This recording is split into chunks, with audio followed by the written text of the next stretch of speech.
Je vous recommande la boutique La Londoloise, c'est Judith Londolé. Si vous voulez être classe, chic, être habillé, être admiré. Parole de Mopao Mokonzi.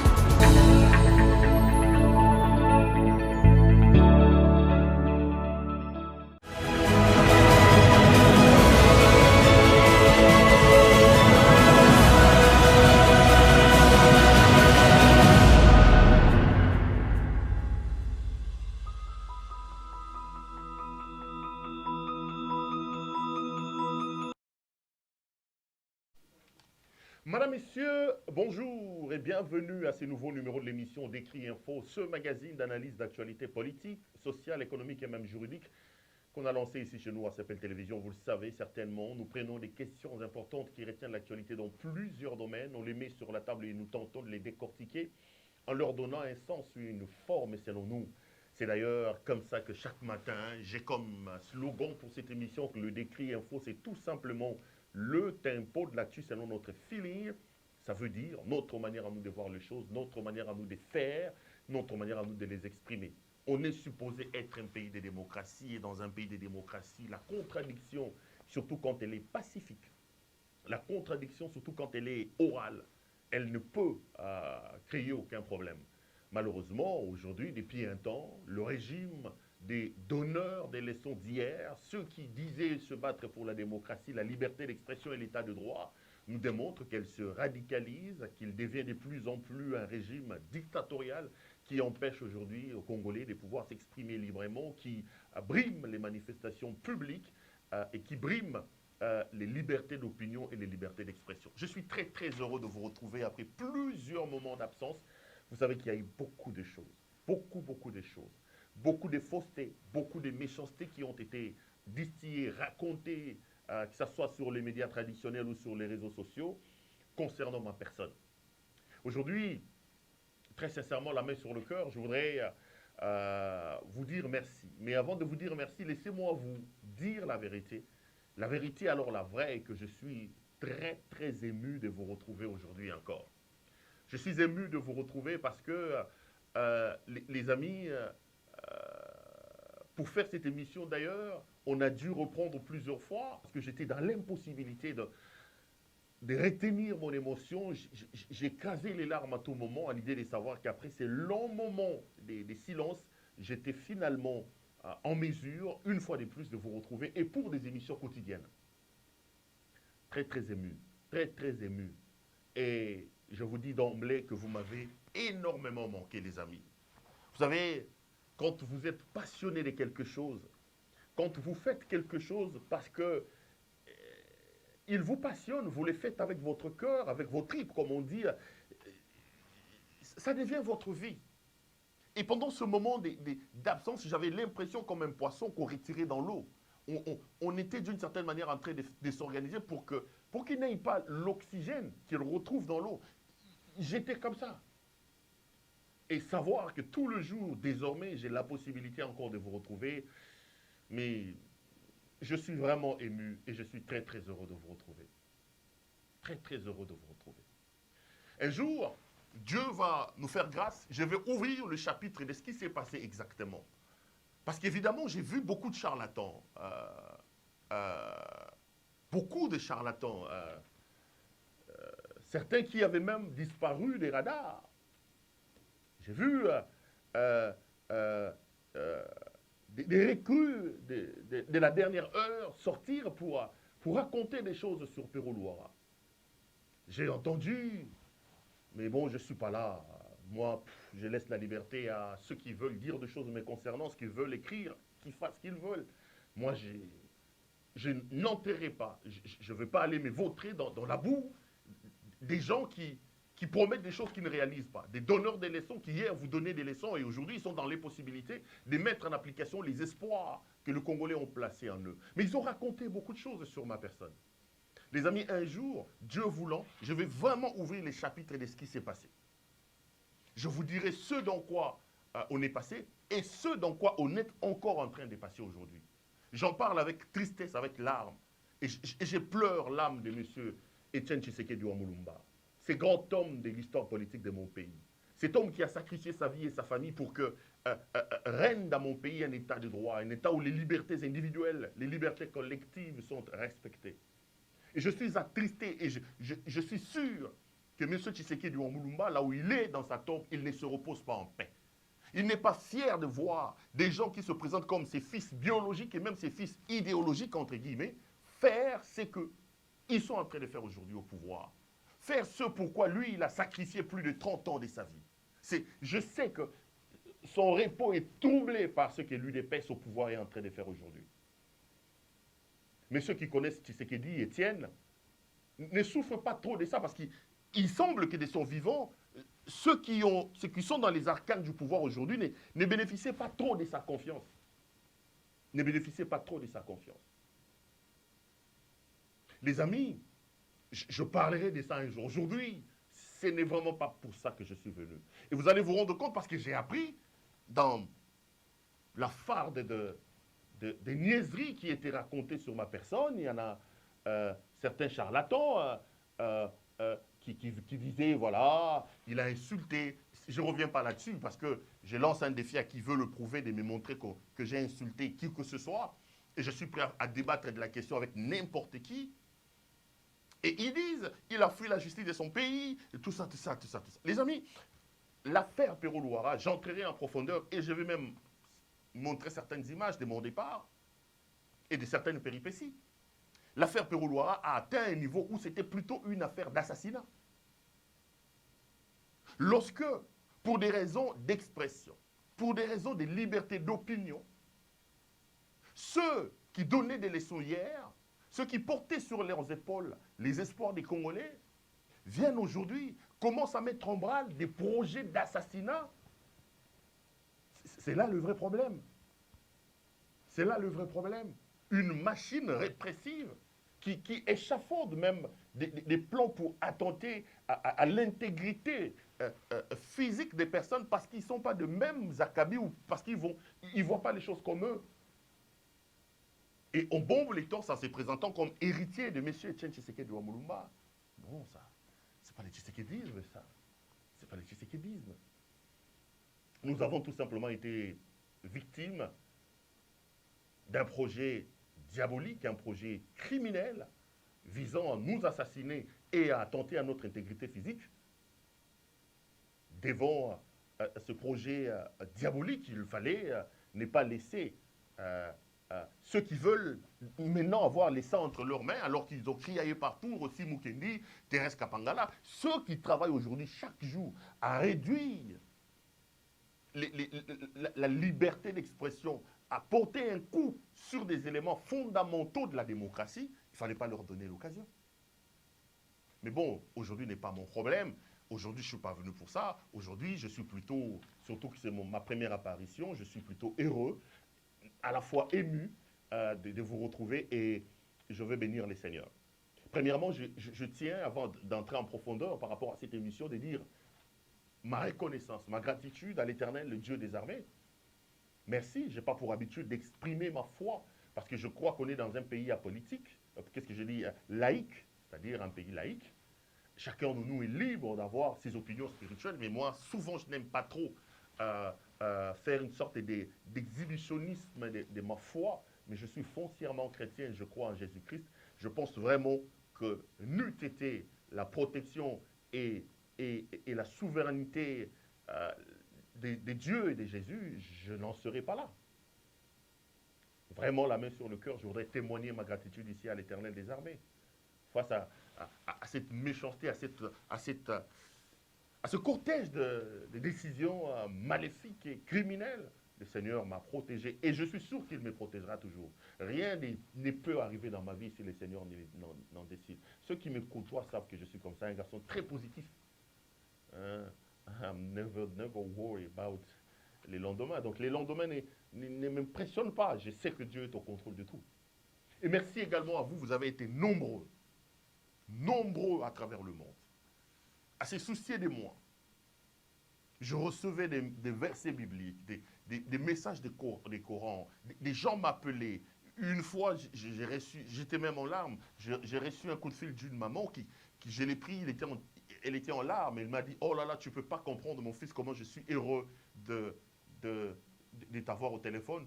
S'il te plaît, mets-toi à genoux, je vais prier pour toi. Je me suis agenouillé, elle a commencé à prier en larmes pour moi, pour que le Seigneur me protège. Et j'ai senti la chaleur de l'amour que vous m'avez témoigné. Je ne savais pas que vous m'aimiez aussi autant. La main sur le cœur, je veux vous dire merci.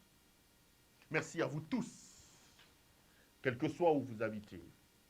J'ai reçu vos coups de fil, vos messages de chaleur, vos dons, tout ça, ça m'a réconforté dans ces moments et je me disais non, les Congolais ne m'ont pas abandonné. Mes téléspectateurs, que ce soit les Congolais ou d'autres, parce que j'ai reçu aussi les appels d'autres frères, d'autres pays, la main sur le cœur, merci.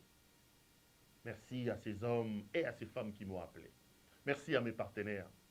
La boutique La Londoloise avec sa patronne Judith Londolé-Betoko. Judith, ici, je tiens à te témoigner très sincèrement ma gratitude. La main sur le cœur, merci.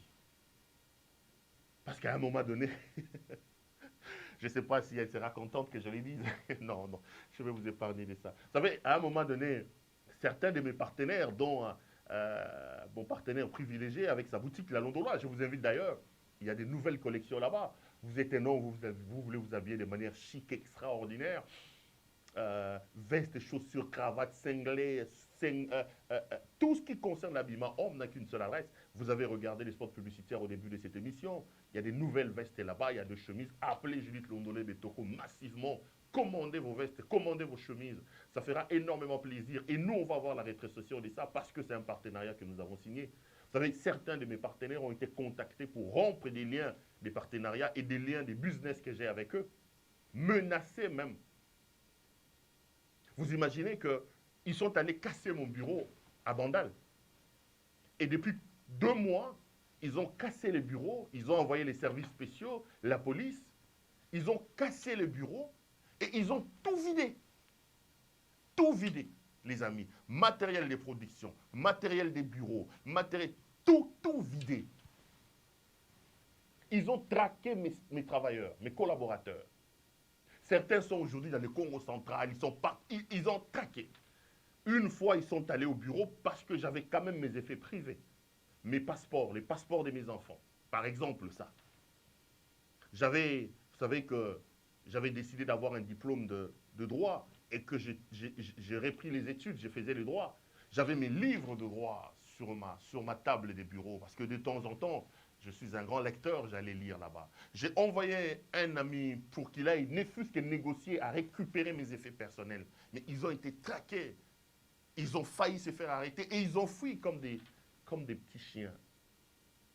Comme des petits chiens. Mon avocat est passé il y a quoi? Il y a 1 semaine. 3 jours. Et ce qui est récupérable à l'heure où nous parlons dans mon bureau, ce sont les climatiseurs, parce que certainement qu'ils n'ont pas eu le temps d'aller casser les climatiseurs, et les grands groupes électrogènes que j'utilisais, comme le Congo n'a pas de courant. C'est cette affaire que je construite avec la sueur de mon front. Et CEPEL n'employait pas moins de 10 personnes. Je lance un défi aux médias et à qui veut l'entendre. Poser la question, c'était parmi les chaînes qui payaient le mieux leur personnel. Et je n'ai jamais eu un seul mois de retard de paiement.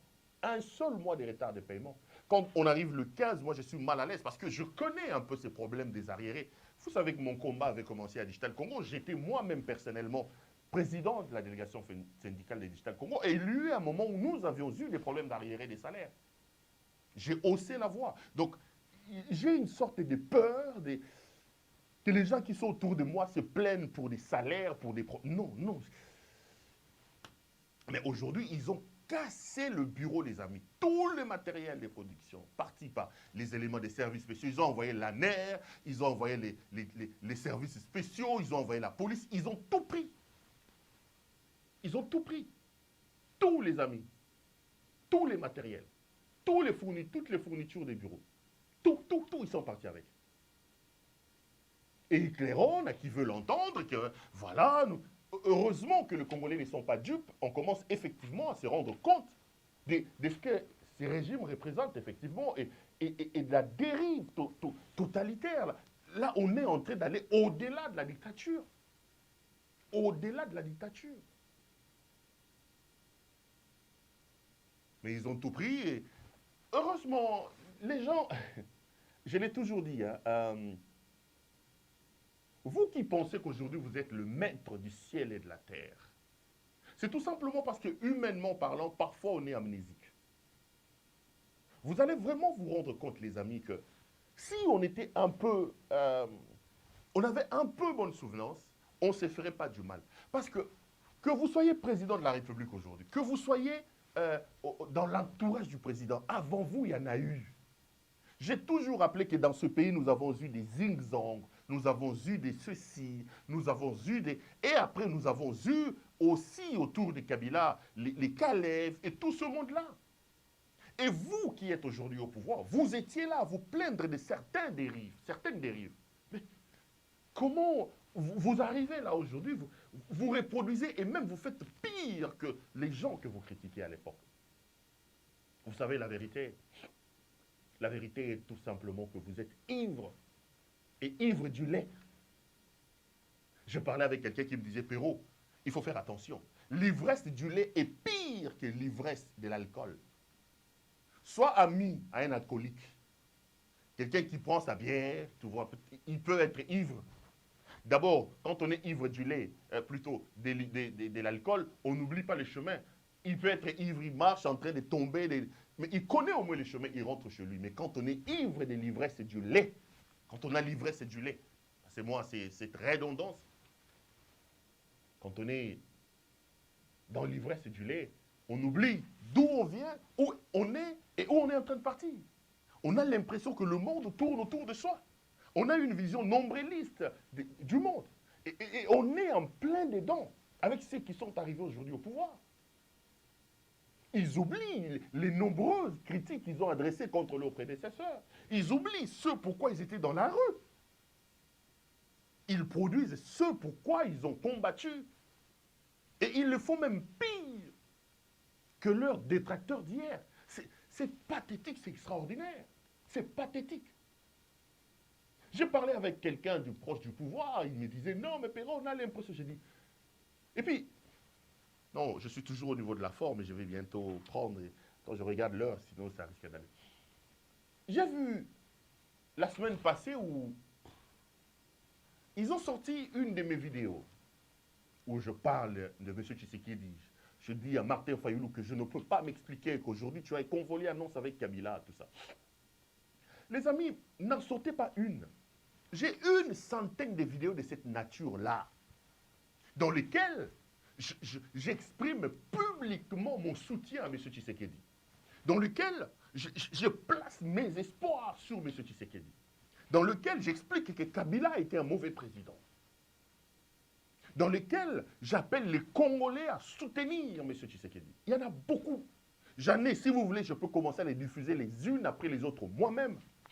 Vous faites du travail perdu. Moi, je suis honnête avec moi-même. J'assume tout ce que j'ai fait, tout ce que j'ai dit. Tshisekedi est arrivé au pouvoir. Les Congolais ont cru en lui. Il a porté nos espoirs sur ses épaules. Qui n'a pas cru en Tshisekedi? Qui n'avait pas soif de l'alternance? Nous tous. Mais quand vous prenez ces anciennes vidéos, que j'assume, si vous voulez, je peux même les balancer moi-même, hein, dans lesquelles je parle en bien de Tshisekedi. Aujourd'hui, quand je critique le pouvoir de Tshisekedi, on me dit, regardez, il est recruté, Katumbi lui donne de l'argent, tel lui donne de l'argent, pour ceci. Mais les vidéos que vous diffusez là, faites-les comme vous voulez d'ailleurs, dans lesquelles j'apporte mon soutien à M. Tshisekedi. Il est vivant, il est président de la République. Posez-lui la question. C'est une seule fois de sa vie, il m'a donné un rond. Posez la question de M. Tshisekedi. Parce que pour vous, tout ce qui doit être fait pour l'argent. Si on vous critique, c'est parce qu'on a reçu l'argent. Mais soyez logique avec vous-même. S'il y a une vidéo qui vous critique parce qu'on m'a donné l'argent, dites aussi que les vidéos où je parle de M. Tshisekedi, où j'exprime mes espoirs auprès de M. Tshisekedi, c'était aussi parce que M. Tshisekedi m'a donné l'argent. Allez poser la question, ils sont là au pouvoir, combien il m'a donné? Le problème de Tshisekedi, c'est que c'est un homme qui a déçu les espoirs des Congolais. Le problème de Tshisekedi, c'est que c'est un homme qui n'a aucune vision. C'est un homme qui n'est pas du tout à sa place. Il n'est pas à sa place. Quand il est arrivé, nous avons salué l'alternance. Nous avons dit, le fils de Etienne Tshisekedi est arrivé au pouvoir. Mais nous ne savions pas que nous avions affaire à quelqu'un qui n'a aucun leadership, aucune vision, aucun charisme. Il n'a rien de ce que représentait son père. Et quelques temps après sa prise du pouvoir, on s'est rendu effectivement compte qu'on avait fait une erreur de soutenir ce monsieur qui n'a pas de vision pour le pays. Et c'est ce que je suis en train de dire. Je n'ai pas honte de le dire. J'assume tout ce que j'ai dit. Mais l'avenir nous a démontré qu'on avait tort de croire en quelqu'un comme Félix-Antoine Tshisekedi Tshilombo. On avait tort.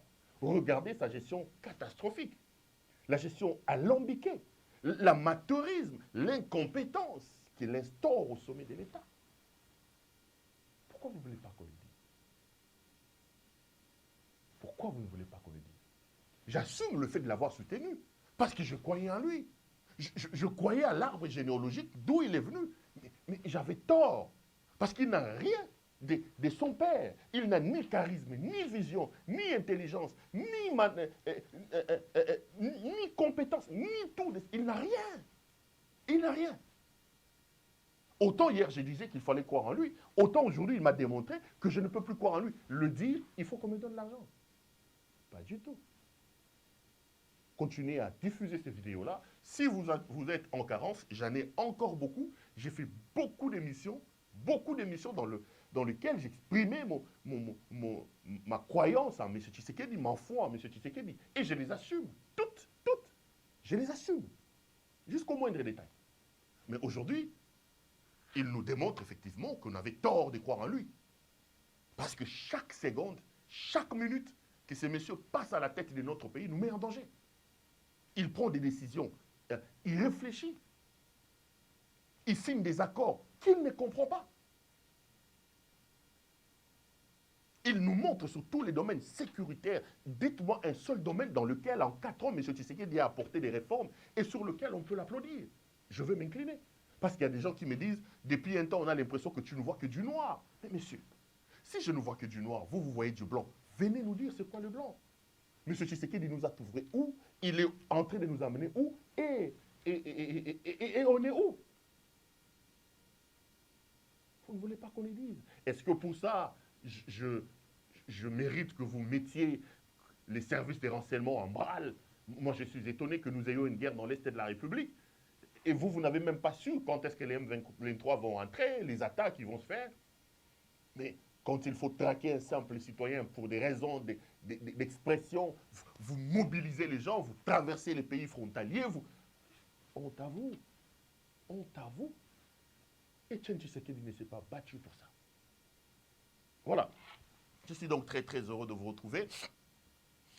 Aujourd'hui, je suis venu pour qu'on parle un peu de ce nouveau mariage entre Tshisekedi et Vital Kamerhe. Je donnerai mon point de vue. Je piaffais d'impatience pour commenter l'actualité politique de mon pays. Mais bien avant, laissez-moi quand même dire un mot sur l'Est de la République et exprimer ma compassion, ma douleur et mes condoléances à nos compatriotes qui vivent des moments très très compliqués dans l'Est de la République. Ces femmes qui sont encore aujourd'hui violées, ces hommes qui ont fui leur maison. Il y a plus de 800 enfants qui sont sans parents aujourd'hui, qui sont séparés de leurs parents. Nous avons des réfugiés en Ouganda, nous avons des réfugiés à l'interne. Et la politique sécuritaire menée par M. Tshisekedi montre chaque jour ses limites. Les accords alambiqués, irréfléchis qu'il a signés avec les pays frontaliers démontrent aujourd'hui que c'était une grosse erreur. Demain, je vais parler de la situation sécuritaire dans l'Est de la République et du projet, et plutôt des accords, ou plutôt du sommet d'Angola. Mais laissez-moi exprimer ma compassion à nos compatriotes de cette partie. Laissez-moi exprimer mes encouragements, ma totale solidarité et mon soutien à nos vaillants FARDC. Les hommes et les femmes des forces armées de la République démocratique du Congo qui sont au front, démunis de la situation, parfois allant se battre dans des situations compliquées, sans grandes ressources. Alors qu'à Kinshasa, les jouisseurs qui sont installés là-bas dilapident de l'argent. J'ai vu sur les réseaux sociaux avec des larmes que pour la jouissance du 30 juin, le gouvernement a sorti 500 000 $ américains Oh, jouissance quand tu nous prends. Je pense qu'il est temps à un moment donné que ce régime des jouisseurs, ces gens qui ne sont là que pour se remplir les poches, il est temps que Dieu nous épargne et nous débarrasse de ces gens. Comment vous pouvez vous expliquer que la régie des eaux manque des intrants, que nous soyons en pleine guerre, mais que la République, alors qu'on nous a présenté les concerts des Wenge comme un concert produit par M. Amadou Djabi, là je viens de voir une correspondance de M. Gilles Alenguete confirmée, qui envoie une patrouille pour vérifier l'utilisation des 500 000 $ américains que le gouvernement a mis à disposition des Wenge pour ces concerts-là. Est-ce que vous pouvez vous imaginer? On peut beau aimer la jouissance, on est tout le temps dans des fêtes, on est tout le temps dans des mariages alors qu'on tue dans son propre pays. On ne peut quand même pas aller puiser dans les caisses de l'État alors que ça souffre et ça tire. Quelle inconscience, quelle irresponsabilité. Quelle irresponsabilité, les amis. Donc, tout mon soutien à nos vaillants FARDC, je pense que nous devons être derrière les FARDC et nous devons les soutenir.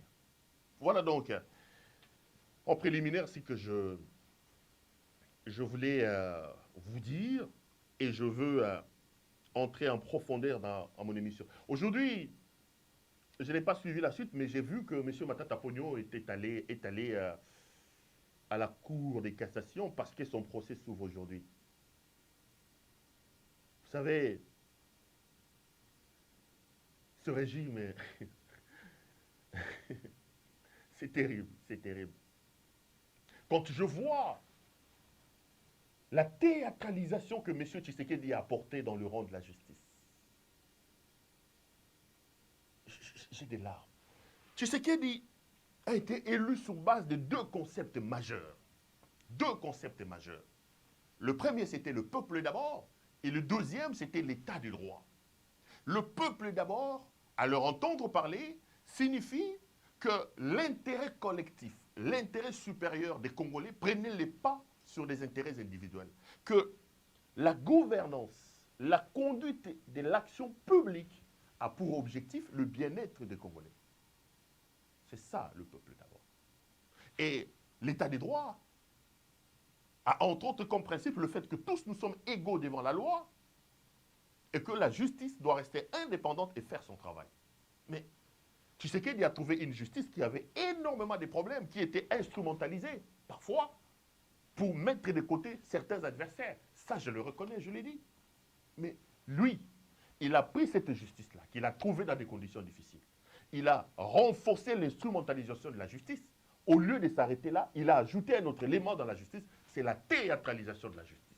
Donc là, nous avons une justice instrumentalisée jusqu'à la moelle épinière, et le régime de la jouissance a ajouté un autre élément à l'élément instrumentalisation, c'est la théâtralisation. Donc vous avez une justice foncièrement instrumentalisée et une justice foncièrement théâtralisée que M. Tshisekedi est en train de jeter dans les caniveaux aujourd'hui. Je veux bien que M. Matata réponde des griefs qui sont retenus contre lui dans l'affaire Bukangalozo. On parle quand même de presque 400 millions de $ américains.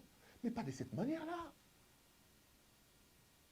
Vous l'amenez devant la Cour constitutionnelle et le droit vous démontre que la Cour constitutionnelle, juge pénal de Premier ministre et de président en fonction, n'est pas compétente pour juger un ancien Premier ministre. Le compétent Kalouba vous le démontre. Vous virez Kalouba parce que vous estimez que Kalouba devait vous donner la tête de Matata sur un plateau. Vous les virez. Et vous ramenez l'affaire devant la Cour de cassation alors que le procureur de la Cour de cassation vous avait déjà écrit une lettre pour dire en l'état actuel, même la Cour de cassation ne peut pas juger M. Matata. Vous avez fait écrire un communiqué via le directeur de cabinet du président Tshisekedi pour nier une lettre dont il n'est pas auteur. Le procureur de la Cour de cassation n'a jamais démenti sa lettre qui est sortie dans les réseaux sociaux. Et aujourd'hui, peut-être parce que Matata est candidat, moi je ne suis pas l'avocat de Matata. Je veux bien que M. Matata nous dise, est-ce qu'il est trempé dans l'affaire de 400 millions? Que les choses soient claires. Mais ceci ne vous amène pas à faire ce que vous faites, à théâtraliser la justice et à l'instrumentaliser. Vous allez fouiller dans la vie de Matata, dans la vie des autres, mais dans votre vie actuelle, Je vais parler de Vital Kamerhe et de l'affaire 100 jours. Où est l'argent des 100 jours? Votre gestion n'est que jouissance, détournement, jouissance, détournement. N'oubliez pas, les amis, M. Tshisekedi, vous du pouvoir, que la vie est une roue. Et l'amateurisme qui caractérise la gestion et la gouvernance d'aujourd'hui, demain, quand on va aussi aller fouiller dans le placard, vous serez dans des situations compliquées. Surtout que vous laissez des traces de vos bêtises partout, à cause de l'incompétence et de l'amateurisme.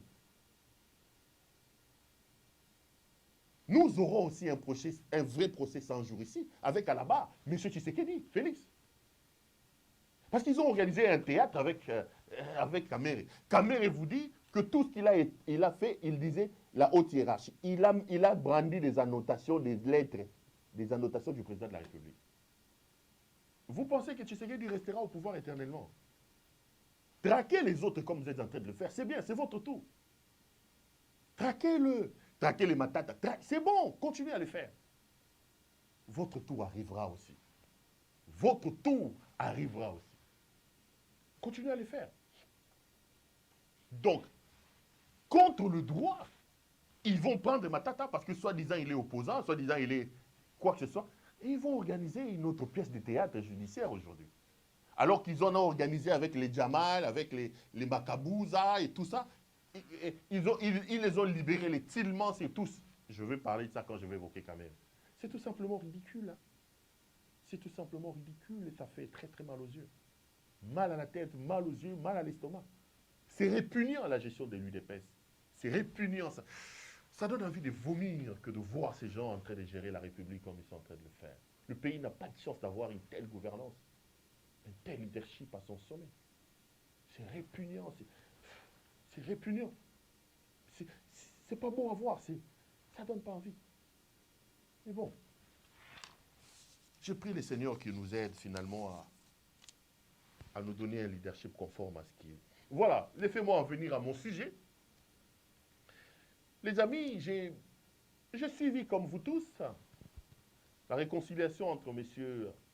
Vital Kamerhe, comme vous êtes en train de le voir d'ailleurs, des retrouvailles très très chaleureuses, des salutations très très amicales, très chaudes poignées de main entre M. Tshisekedi et son ancien directeur de cabinet, M. Vital Kamerhe. Les deux se sont retrouvés après la mésaventure 100 jours, le procès et tout ça.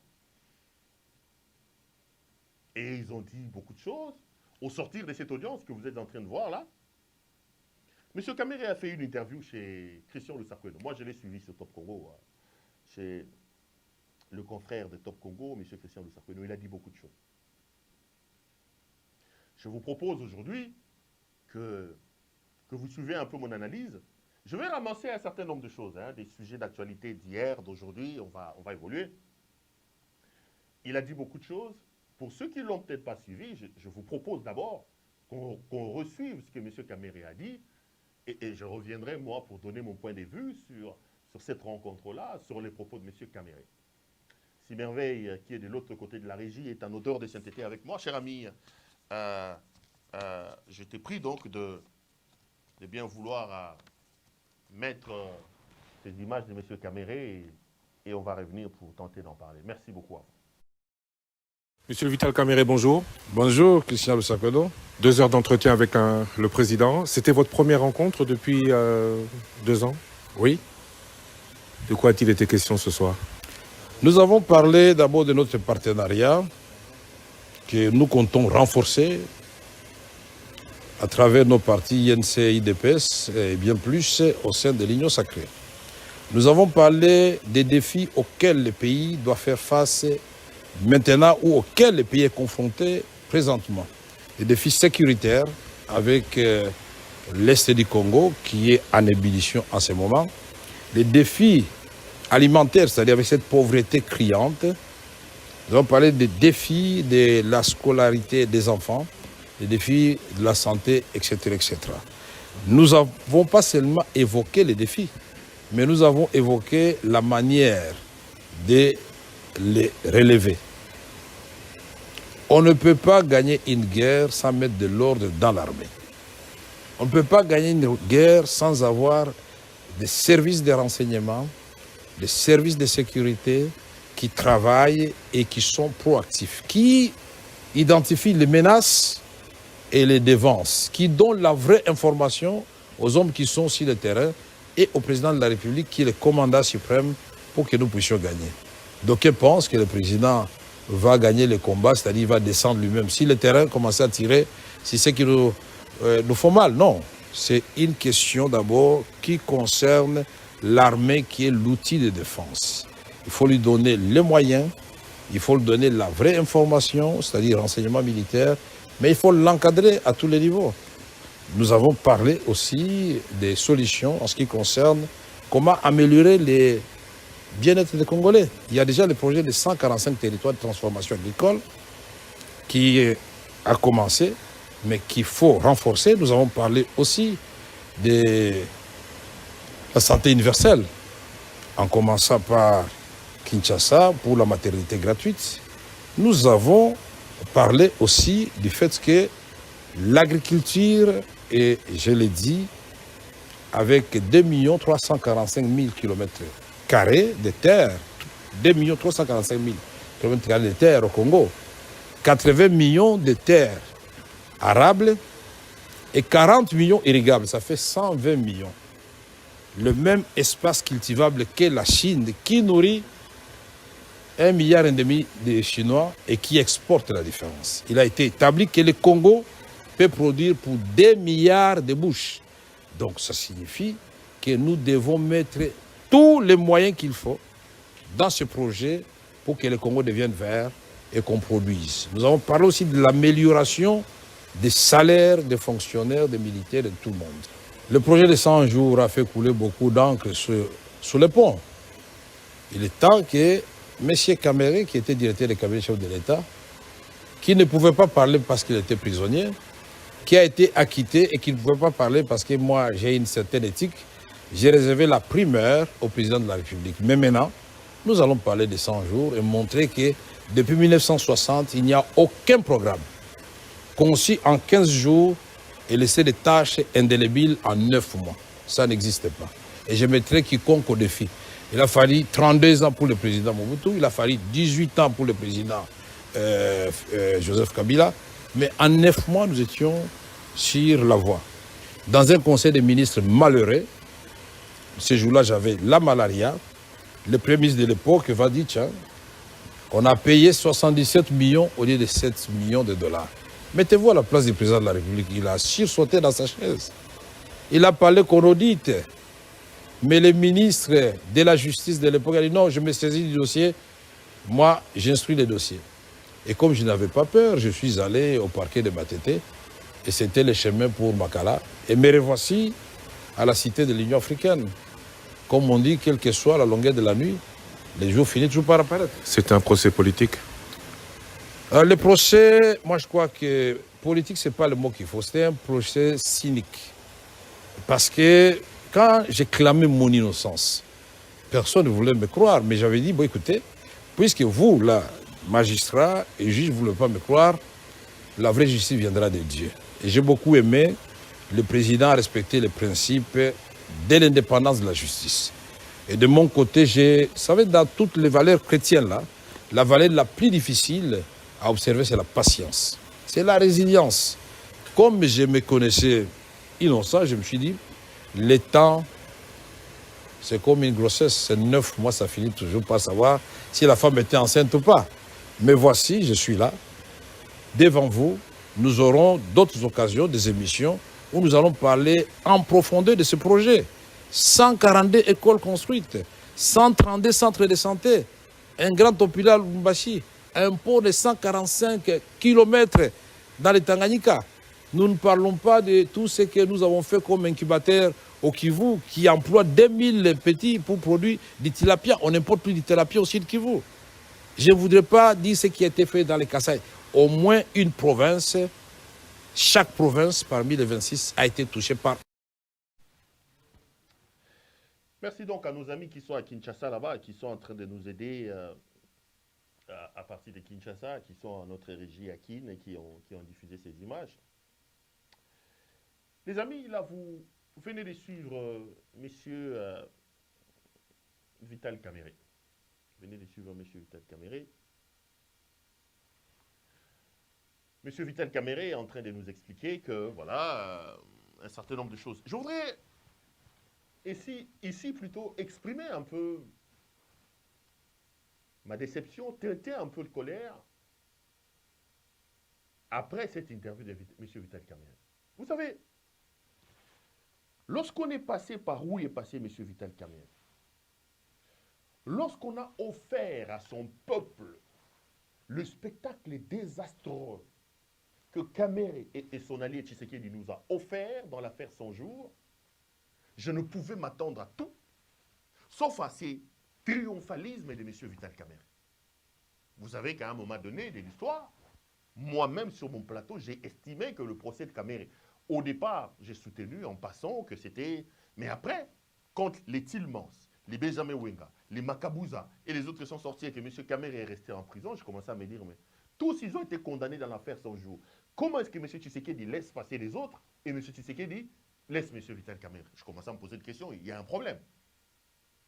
Mais je suis outré, scandalisé par le triomphalisme affiché par M. Vital Kamere. J'ai eu l'impression que cet homme était en train de cracher sur le Congolais.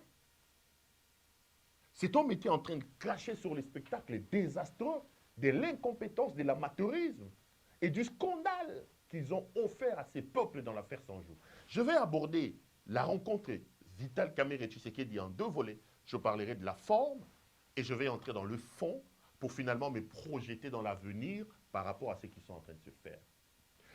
On se rend compte effectivement que quand je parle de la théâtralisation de la politique, la théâtralisation de la justice, le procès de M. Kamere et l'affaire 100 jours en est un exemple patent.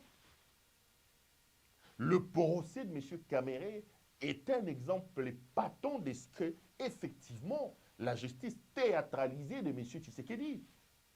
Tenez, les amis. Tshisekedi laisse M. Kamere aller en prison. Kamere est condamné en première instance à 20 ans.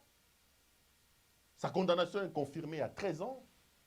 Alors que Kamere est en train de purger sa peine à la prison de Makala. Je ne sais pas, seul Dieu sait si effectivement il était encore là-bas.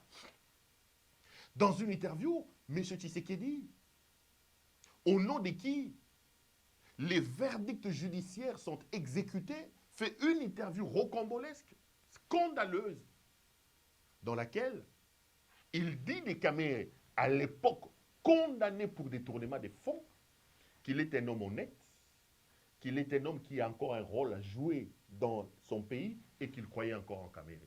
Donc, le commandant suprême, le magistrat suprême, lui-même, jetait du discrédit et de l'opprobre sur la justice de son pays. Non, il savait ce qu'il était en train de faire. C'est lui qui est le metteur en chef de cette théâtralisation de la justice. Le Chitengesana du théâtre de chez nous judiciaire du pays, c'est bel et bien M. Tshisekedi. Pourquoi je l'ai dit? Parce que quand vous êtes à la maison et qu'à l'époque on regardait les théâtres de chez nous, les Elombe, les Massassi, les Alinga, tout ce monde-là, le vieux Chitengesana de rose mémoire, qui était le metteur en scène, pendant que vous vous plaignez de ce que Massassi va faire ou Elombe va faire, lui dans sa maison, il sait où ça va se terminer. Et dans l'affaire Kamere, Tshisekedi était devenu déjà le Chitengesana, le vrai metteur en scène de cette pièce de théâtre. Son interview l'a câblé à ce moment-là. Sinon, comment quelqu'un qui est commandant suprême, quelqu'un qui est magistrat suprême, au nom de qui les décisions judiciaires sont exécutées, comment cet homme-là peut-il parler en ce terme-là d'un condamné? Condamné pour détournement en plus. Condamné pour détournement. Donc, lui, déjà à ce moment-là, il savait quelle pièce de théâtre il a soumis aux Congolais. Il savait qu'il était là en train de théâtraliser la justice de ce pays. Et là, il était dans sa peau du metteur en scène de la pièce de théâtre. C'était le Chitengesana de cette pièce théâtrale. Aujourd'hui, la justice du pays ne représente absolument rien. Regardez ce qui se passe. Il fait condamner Kamere et Djamal. Entre-temps, il y a d'autres condamnés, notamment M. Benjamin Wenga, M. Makabuza et mon vieux Bamaros, on arrête Tilmans, on arrête l'autre ici, celui qui devait construire, les va venir, qui devait construire les sauts des moutons. Miraculeusement, on va signer une grâce présidentielle pour libérer Makabouza et Benjamin Wenga, alors que l'ordonnance présidentielle de cette grâce présidentielle-là les excluait de cette grâce parce qu'eux, ils étaient condamnés pour détournement des fonds publics. Henri Magie, l'ancien prisonnier, venait de faire une révélation en disant que Tshisekedi, dans son entourage, ou lui-même ou dans son entourage, ils ont vendu ces grâces présidentielles-là. Henri Magie a dit que M. Makabouza et M. Wenga ont déboursé chacun 2 millions de dollars qu'ils ont donnés à la présidence pour que leur nom soit inséré dans la grâce présidentielle. Donc 2 millions de dollars américains. Je cite Henri Magie. C'est Henri Magie qui a dit ça. Donc, il va libérer Tilmans et donc, une pièce de... C'est comme ça que j'ai dit, quel est le crédit que vous voulez accorder à cette justice qui ouvre aujourd'hui une audience contre Matata, dès lors que la même justice s'est montrée théâtrale dans les affaires, notamment de l'affaire Sanjo. Quel crédit peut-on accorder en cette justice-là? Premier élément. Vital Kamerhe, finalement, par la magie de la théâtralisation de la justice, obtient un acquittement. Il va obtenir son acquittement, mais M. Kamerhe va bomber les torses, les amis. M. Kamerhe va nous démontrer effectivement que lui, Vital Kamerhe, est sorti vainqueur de cette affaire. Je vais dans la forme. Je vois un Kamerhe trop sûr de lui. Il sort. Il dit, écoutez, je viens de rencontrer le président de la République. J'ai même écrit quelques éléments. Je suis encore au niveau de la forme avant de pouvoir aller en profondeur. Il dit, j'ai rencontré le président de la République, nous avons parlé de notre alliance cash, il faut redynamiser avec la nouvelle donne de l'union sacrée. Nous avons parlé des défis du pays, des défis sécuritaires, des défis alimentaires, des défis scolaires et des défis de santé. Nous avons non seulement parlé de ces défis, mais aussi de la manière dont il faut le relever tous. Il faut donner des moyens à l'armée. Une armée sans moyens ne peut pas. Nous avons parlé du développement dans l'affaire 145 territoires. Nous avons parlé de maternité gratuite. Nous avons parlé de l'agriculture. Vous savez, le Congo a le même potentiel que la Chine, mais la Chine nourrit des milliards de personnes. Nous avons parlé, nous avons parlé. Mais M. Kamerhe, vous pensez que nous, on est imbéciles ou quoi? Tshisekedi et vous êtes allés à Nairobi. Vous avez signé vos accords. Vous prenez les pouvoirs. Ça fait 4 ans que vous êtes là. 4 ans que vous êtes là. En 4 ans, et vous et M. Tshisekedi, vous avez été incapables de parler de ces choses et de les mettre en branle.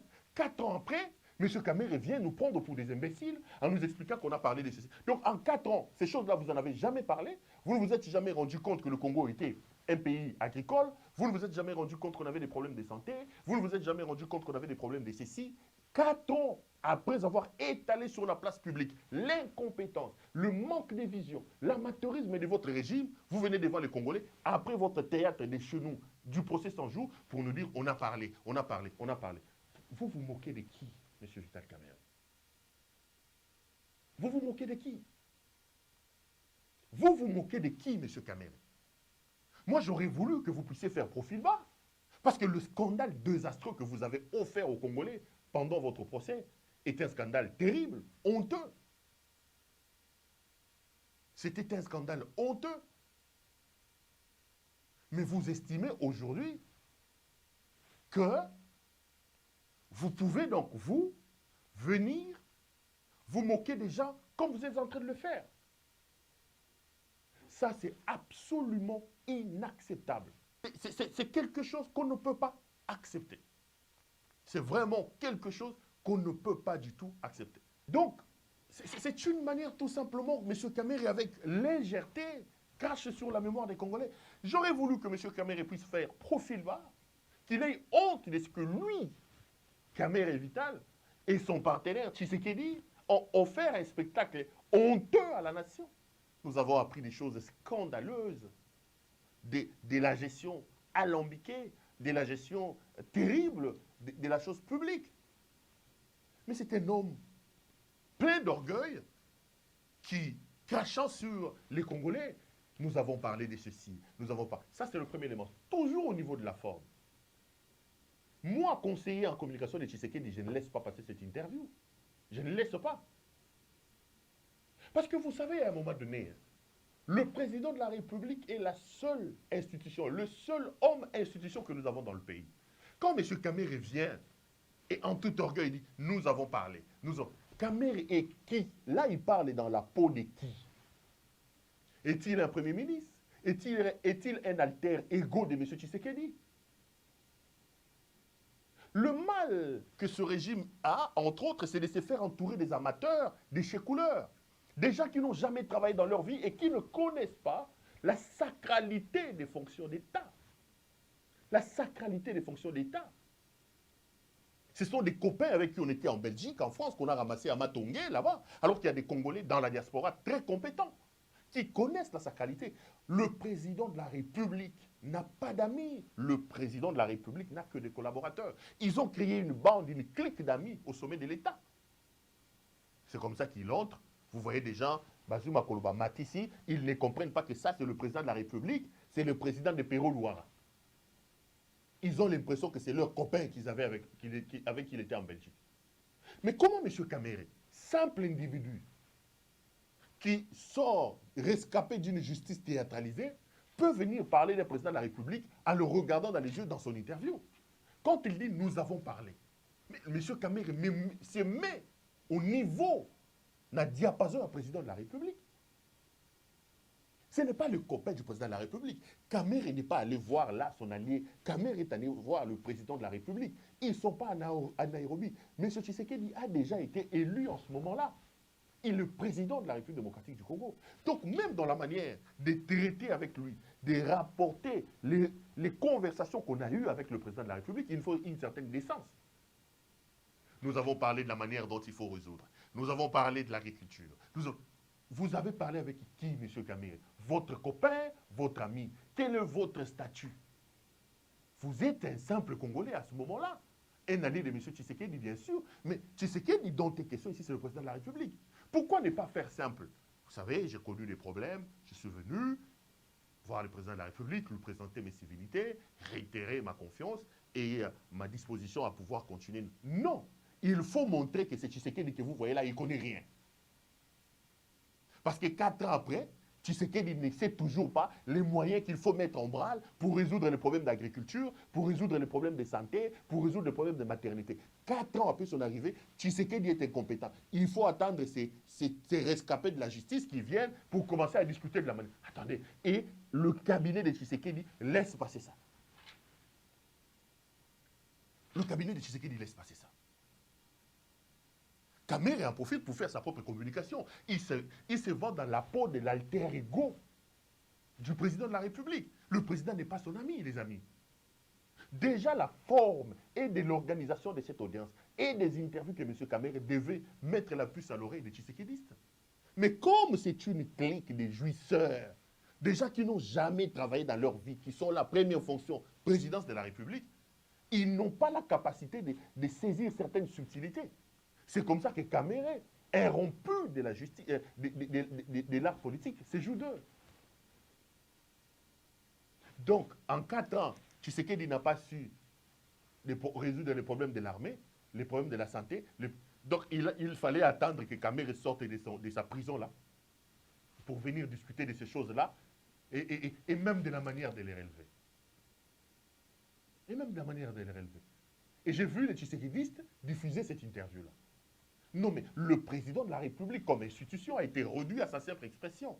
Kamere a beau être l'allié du président, Kamere a beau être l'ami du président, mais attendez, là, M. Tshisekedi est une institution qui nous engage nous tous.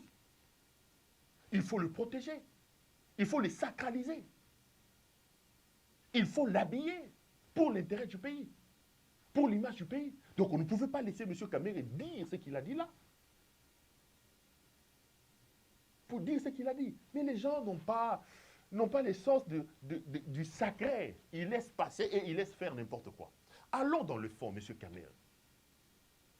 M. Kamere vous dit qu'il va démontrer que l'affaire 100 jours était une réussite et que dans l'histoire de ce pays, aucun président n'a fait ça à Mobutu en 32 ans, tralala. Non, M. Kamere, un peu de modestie quand même.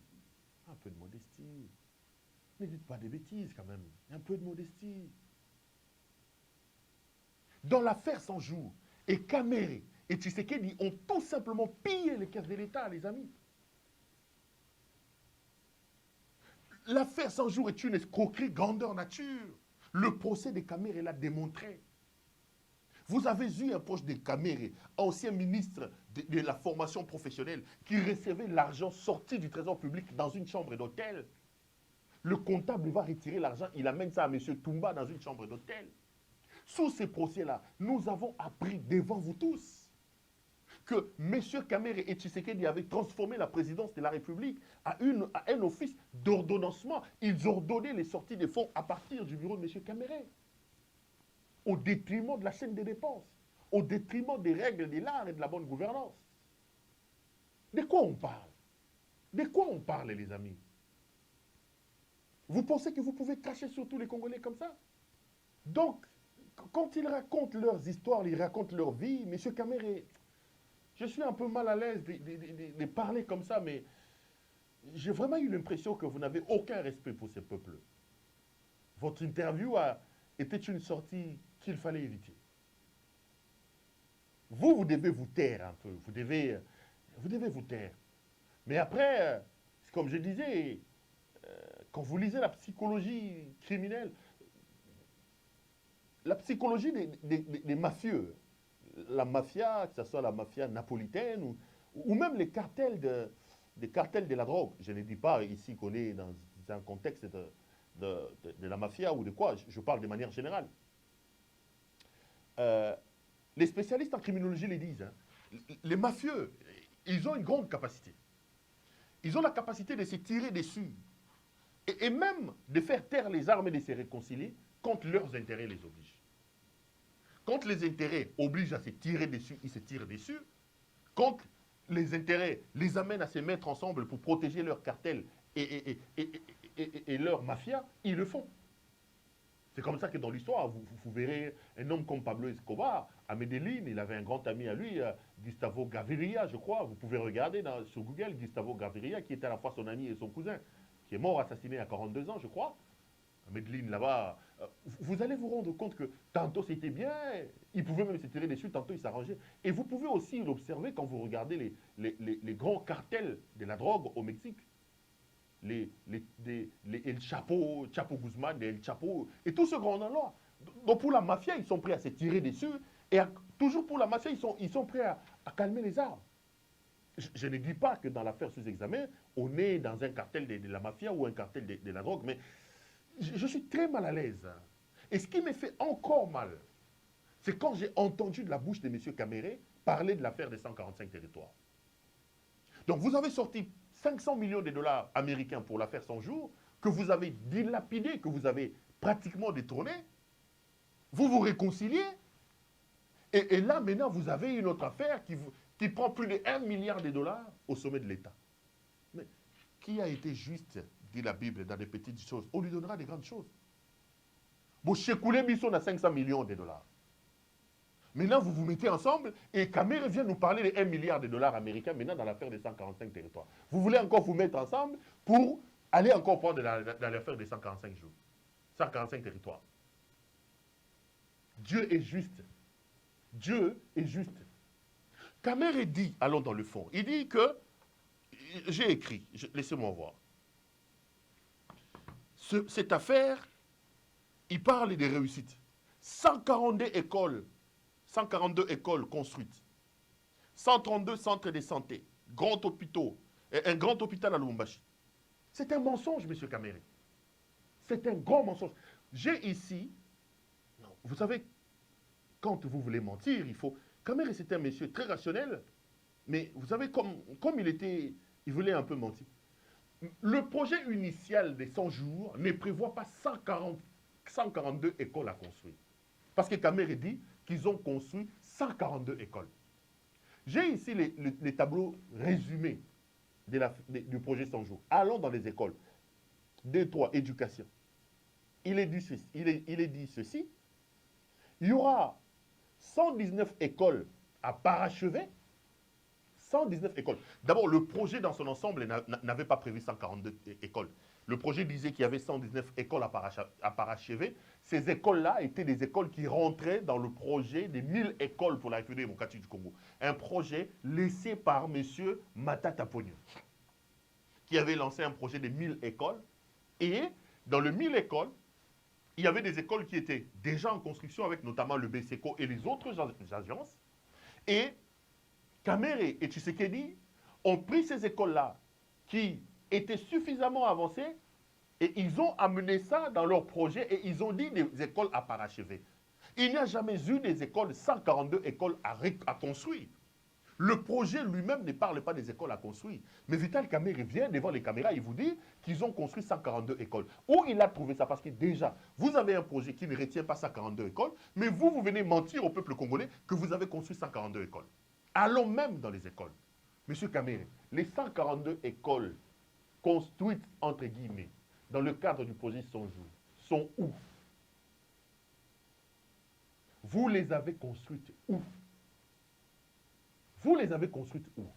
Parce que le projet 100 jours parlait des 119 écoles à parachever. Il y a 3 écoles à construire, notamment les écoles au niveau il y a aussi des écoles à réfectionner. Le seul projet éloquent dans le domaine de l'éducation des 100 jours, c'est le projet Mokengeli, qui est un projet de réfection de l'école Mokengeli à Lemba. Au départ, c'était prévu pour 2 millions de dollars américains, mais après, vous êtes allé au-delà des 5 millions. On ne sait pas. Vous êtes allé dans le 4-5 millions de dollars américains. Mais quand vous venez devant les caméras nous dire que vous avez construit 142 écoles, vous l'avez construit où? D'abord, c'était un gros mensonge congolais. Kamerhe a menti parce que le projet en lui-même ne parlait pas des 142 écoles à construire. Le projet ne parlait pas. Il y avait 119 écoles à parachever, il y avait environ une dizaine d'écoles à construire, mais qu'ils n'ont pas construites. Ils ne les ont pas fait. Il dit, nous avons eu 132 centres de santé. Attendez.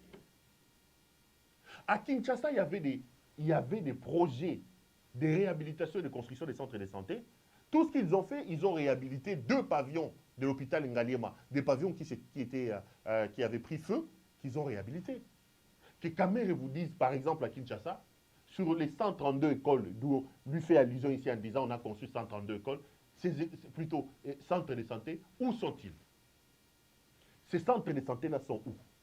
Kamerhe vous dit, on a construit un grand hôpital Oumachi, un pont de 145 km dans le Tanganyika. Voilà là où les mensonges nous amènent. Comment vous pouvez construire un pont de 145 km? Est-ce que M. Kamerhe, qui est rationnel, économiste, est-ce que dans le monde, il existe déjà un pont à 145 km? Comment on peut construire un pont de 145 km?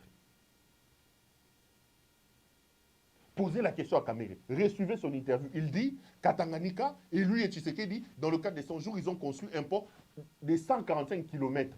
Un pont de 145 km. Donc, ça se trouve où dans le monde, M. Kamerhe? Vous avez construit ce pont de 145 km où? Mais laissez-moi vous lire ce que le projet 100 jours prévoyait. Vous allez vous rendre compte de l'érosion que Kamerhe et son allié qu'il est allé saluer ont produit au niveau de la République. Je mets mes lunettes de lecture. On va bientôt terminer, les amis. On va bientôt terminer. Je prends par exemple l'objectif des logements. Énormément, des millions d'argent. Il était prévu dans le projet 100 jours qu'on construise 300 logements sociaux à Maluku, à Kinshasa, 300 logements sociaux à Bukavu, 300 logements sociaux au Congo central, 300 logements sociaux à Kananga. Ça faisait 1500. 1500. L'argent était sorti. Bon, M. Kamerhe, champion d'explication, qui vous dit que le projet 100 jours a été une réussite. Posez-lui la question. Sur les 1500 logements prévus dans ces 5 parties de la République, combien ont été construites, combien ont été réceptionnés? 300 à Maluku, il n'y a même pas un début des travaux à Maluku. 300 logements sociaux à Maluku, 300 logements sociaux à Bukavu, 300 dans le Congo central, 300 en Bujimaï et 300 en Kananga. M. Kamer est venu nous expliquer parce que vous avez sorti plus de 500 millions de dollars. Et vous et Tshisekedi, les caisses de l'État. Aujourd'hui, vous venez en orgueilleux en nous disant, et c'est fait. Dites-nous, ce n'est pas tout. M. Kamer et Tshisekedi ont prévu 240 millions de dollars américains pour les routes, les transports et voies des dessertes agricoles. Plutôt pour les routes, les désenclavements de la République. 240 millions. Ils avaient prévu de construire 2200 km de routes en terre à travers la République. 2200 km de routes en terre à travers la République, dans les cas d'opposé 100 jours. Et ils ont prévu 240 millions de dollars américains. Où sont ces routes-là? Combien de kilomètres ont-ils été construits? Parce que M. Kamer vous dit, c'est le meilleur projet depuis que la République existe, qui n'a jamais existé. M. Kamer, vous avez dit dans le projet 100 jours que vous avez sorti près de 2 millions de dollars pour aider à l'entrepreneuriat des jeunes. Vous avez formé ces jeunes-là où? Ils ont fait quoi? Ils sont allés où? Posez la question à Kamer et à son allié Tshisekedi. Où se trouve cet argent-là? Où se trouve l'argent des constructions? Ils ont prévu 19 millions de dollars américains pour la régie des eaux. Ils ont prévu 20 millions de dollars pour la SNEL. Posez la question à Kamer et à son allié. Où se trouve cet argent-là? Parce que Kamer est en train de vous bomber les torses en vous disant qu'ils sont là, ils veulent travailler pour ceci. Pour comment ça s'appelle? Les hôpitaux. Ils ont prévu 20 millions, à peu près 20 millions de dollars dans la construction des hôpitaux et 10 millions de dollars américains pour l'achat des intrants, c'est-à-dire les médicaments et tout ce qui... 10 millions de dollars.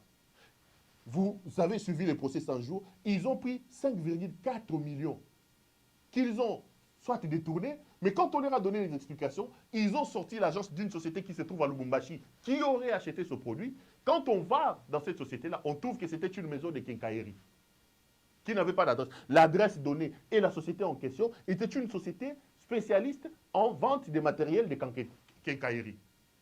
Mais dans leur histoire, dans leur escroquerie grandeur nature, ils ont dit que 5,4 millions de dollars américains auraient été donnés à cette société-là pour acheter les médicaments. Mais restons encore dans les domaines des routes et des ponts. Laissez-moi aller dans les résumés de leur affaire. Vous allez vous rendre compte de comment ces gens nous ont vraiment roulé. Aujourd'hui, je suis scandalisé que M. Kamer puisse parler aux Congolais. Regardez ce qui était prévu, par exemple. Je prends volet route. La route Kamina-Kanyama, Kamina-Luena, Puerto Kasobeno, Kalemi Nyunzu Kongolo. Là, je parle du côté du Katanga. Kalemi Fizi, Kolwezi Kanzenzi, Muchacha, Sandoa, Kapanga. Kamer, vous pouvez nous regarder dans les yeux et nous dire que vous avez construit ces routes ici? Vous voulez nous prendre pour des cons ou quoi? Maintenant, vous vous réconciliez avec Tshisekedi, vous parlez encore du projet 145 territoires parce qu'il faut encore aller puiser l'argent là-bas. Vous prenez ces peuples comme des imbéciles. 4 ans au pouvoir, aucun espoir. Vous détruisez les espoirs des Congolais. Vous organisez une escroquerie avec 100 jours. Vous vous réconciliez. Vous venez cracher sur les gens et vous dites qu'on a parlé des 145 territoires. 100 jours au Boli et Kokite, vous nous regardez dans 145 territoires. Toujours. Parce qu'il parle des ponts. Il dit qu'un pont a été construit à Kalemi. Regardez. Il devait construire un pont à Luemba. Un pont à Kakou, à Luboulé, à Kaloulé Sud, à Niemba. Ça, c'est dans le domaine des ponts, seulement dans la province du Katanga. Il devait acheter ou réhabiliter des bacs. Un bac à Mouadiboussanga, rivière Lomami, à Kabwe, rivière Louvois, à Puerto, rivière Louvois. Posez la question à Kamer qui dit qu'aujourd'hui, ils ont monté un projet, s'ils ont construit. Ce n'est pas tout, les amis. On continue, vous allez vous rendre compte de la supercherie et de l'escroquerie. Allons par exemple dans l'Est. Volet route. Ils avaient prévu la route Bukavu-Goma, Goma-Walikale, Bukavu-Kamanyola, Bouaale, Kingulube, Shabunda, Bukavu-Bunyakiri-Ombo, Lubutu-Kisangani, Kasongo-Wamaza, Salamabila, Bukavu-Mwenga-Kamituga-Kitutu, Kindu-Kasongo, Lubutu-Yumbi, Bunya. 240 millions pour tout ça. Kamer, dites-nous, vous avez construit combien de kilomètres de toutes ces routes ici? Vous avez construit combien de kilomètres de cette route ici? Pour que vous veniez aujourd'hui dire ce que vous êtes en train de dire et vous regardez les Congolais. Toujours dans cette partie-là, parlons des ponts. Ils ont prévu de construire un pont à Chibashi, à Mwanza Goma, à Vunaï. Parce qu'aujourd'hui, c'est tape la patrie de dire nous avons construit un pont à Kalemi. Nous avons construit un pont à Kalemi. Et tous ces ponts ici, dans le Kasaï au centre, ils ont prévu les routes. Kananga Mbujimaï, Kananga Chikapa, Kananga Kalamba Mbuji, Mbujimaï Lupatapata, Kabeyaka Mwanga, Mbujimaï Kabinda, Mbujimaï Mweneditu, Benadimbele Loja Lusambo, Chikapa, Kamonia, Kamako. Monsieur Kamere, vous avez construit combien de routes ici dans les projets? Parce que l'argent était sorti. Tshisekedi lui-même est allé s'embourber là-bas. On a même dit qu'il était envoûté par les chefs coutumiers. Il a perdu la route. Parce que les routes sont tellement dans très mauvais état que vous avez sorti l'argent dans l'affaire des 100 jours. Dites-nous de ces routes ici, vous avez construit combien de routes? Parce que vous avez sorti 240 millions de dollars rien que pour les routes. Pour les bacs dans le Kasaï, vous avez prévu des bacs à Ingende, rivière Tchouapa, je suis dans le Grand Équateur.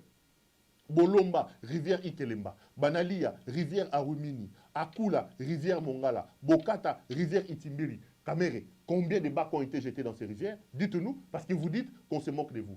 Pour le pont, toujours dans la province du Grand Équateur, vous avez prévu de construire un pont en Koy, à Litimi, à Londe, à Lubungu, à Imbo. Les amis, je vous dis, ce n'est pas exhaustif. Ce n'est pas exhaustif.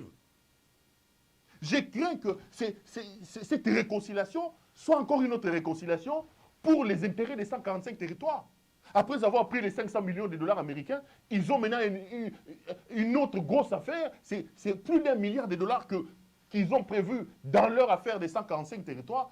Je crains que ça soit encore une autre escroquerie grandeur nature. Que Kamere se permette aujourd'hui de parler avec légèreté en se moquant de ce peuple et en expliquant que l'affaire 100 jours était une bonne affaire. Je me dis, mais on est dans quel pays? Les gens qui devaient se promener en rasant les murs sont capables de regarder les Congolais dans les yeux et de mentir, comme si nous prenions nous tous des imbéciles. Comme si nous prenions nous tous comme des imbéciles. Ils avaient prévu de construire des axes routiers, Bumba Lisala, Lisala Akula, Boende Ingende, Gemena, Karwa, Mobanza, Kisangani, Banalia, Buta, Kisangani, Nyanya, Komanda, Wacha, Isiro, Buta, Aketi, Nyanya, Isiro. Kamere peut vous regarder dans les yeux quand il dit que ça c'est le projet 100 jours a été un projet réussi. Kamere peut vous regarder dans les yeux et vous dire ce qui a été fait. Ce qui a été fait. Revenons sur le pont. Ils ont prévu de construire un pont à Kinkole, à Findi, à Mosi, à Manzala, à Gombamba, à Bouelo-Milondo, à Mwenzila, Manzala 3, à Kanda, à Lunu, boulevard Lumumba, Rond-Point Ngaba, ici à Kinshasa. Tout ceci était prévu à Kinshasa, ces ponts ici. L'argent était sorti. Kamere peut vous dire qu'ils ont construit tous ces ponts ici. Il peut vous démontrer, rien qu'à Kinshasa, qu'ils prennent les caméras, qui vous disent que tous ces ponts ont été construits parce que l'argent était sorti. Voler route. Ici, dans le Congo central, ils avaient prévu la route Boma Mwanda, Mbanzangungu, Gombe Matadi Nkamba, Inkisi, Ngindinga, Bukangalonzo, Popo Kabaka, Songololo Lufu, Mongata, Bandundu, Bandundu Nyoki Selenge, Kinshasa Kikwiti, aéroport de Ntsele, Bachamba Gungu, Kikwiti Bulungu. Tout ça, ça a été construit. Ça a été construit. Les amis, vous pouvez, comme ça, prendre leur projet, ce projet que j'appelle aujourd'hui une escroquerie grandeur nature, vous pouvez les aligner, vous allez vraiment vous rendre compte. Et Kamere et Tshisekedi se sont tout simplement foutus de notre gueule. En réalité, ils venaient de prendre le pouvoir. L'un n'ayant rien fait de sa vie, ce n'est pas moi qui l'ai dit, Tshisekedi lui-même il dit qu'il ne travaillait pas, il mangeait avec l'argent de sa femme qui était aide-soignante. Parce que vous pouvez les lire dans une interview, c'est lui-même qui l'a dit. Donc il n'avait rien. Kamere, un ancien proche du Kabila, qui a travaillé président de l'Assemblée nationale, mais qui avait quitté le pouvoir avec des conflits qu'il avait notamment avec Katumba Mouaké, et il a passé une période de vache maigre. Donc les deux se sont retrouvés au sommet de l'État. Premier réflexe, il faut d'abord que nous puissions nous refaire une santé financière. C'est comme ça qu'ils ont mis en face cette escroquerie grandeur nature qu'ils ont appelée 100 jours, au détriment des principes de bonne gouvernance, des respects de la gestion des finances publiques. Ils ont sorti 500 millions de dollars américains, ils se sont même permis de toucher les réserves d'échange, et ils ont dilapidé cet argent, ils les ont détournés en se les distribuant comme des petites cacahuètes. Aujourd'hui, quand Kamere nous regarde dans les yeux pour nous dire que le projet 100 jours a été une réussite, je vous dis, Congolais, Kamere ne vous respecte pas. Et lui et son allié Tshisekedi sont trempés jusqu'au cou dans l'affaire des 100 jours. Comme ils ont une justice qu'ils ont théâtralisée, qu'ils ont instrumentalisée, ils pensent qu'ils peuvent se moquer des Congolais comme ça. Halte, monsieur Vital Kamere. Vous êtes sorti de la prison, soyez modeste. Soyez modeste. Maintenant que vous nous parlez de l'affaire 145 territoires, 500 millions de dollars américains de 100 jours, vous êtes dans l'impossibilité de les justifier et tout porte à croire que cet argent a été dilapidé, détourné. Vous voulez, de nouveau, vous rallier pour gérer les 145 territoires où vous parlez de plus d'1 milliard de dollars américains. Donc, une alliance qui s'est faite et qui s'est défaite au gré des intérêts. Non. Ayez à un moment donné pitié de ce peuple. Ayez pitié de ce peuple. Le pays souffre. Le pays connaît des problèmes sérieux. Bolia Bokanisape Baninga. Bolia Bokanisape Baninga. Le Congo, c'est le seul bien commun que nous avons. Vous ne pouvez pas, vous deux là, décider comme ça, de nous embarquer dans une aventure, de prendre des millions de Congolais et de les mettre dans... Je lance un défi à M. Vital Kamere. Ou même à certains... J'ai beaucoup d'amis dans l'entourage de M. Kamere. Venez nous dire. Moi, j'ai le résumé synthèse du projet 100 jours, que M. Vital Kamere vous dise, par rapport à l'argent qui était sorti, le projet a été exécuté à combien de pourcents. J'ai tous les indices ici, qu'ils vous disent où est-ce qu'on peut trouver les traces de ces projets-là. Papa, au outil de prison, nous avons dit ici que le procès était devenu un peu un procès politique. Faites un peu conflit bas. Ne crachez pas comme ça sur le Congolais. Ne crachez pas comme ça sur le Congolais. Ne crachez pas comme ça sur le Congolais. Voilà, les amis, il reste une phase de cette affaire, de cette réconciliation que j'aimerais aborder avec vous. Qu'est-ce que Kamere peut faire? Ils se sont dit sur le plan politique, quelles peuvent être les attentes? Mais là, j'ai quand même parlé depuis plus d'une heure. Mon réalisateur est en train de me tirer les oreilles, je suis obligé d'arrêter là. Je reviendrai sur les aspects politiques de l'avenir de M. Kamere dans mon prochain écrit ou dans les écrits qui viennent. Allez, je suis heureux de vous avoir retrouvés, les amis. Laissez-moi vous dire grand merci de nous avoir suivis et retrouvons-nous demain pour un autre numéro de cette émission. Portez-vous bien et restez branchés sur nos programmes. Bonsoir chez vous.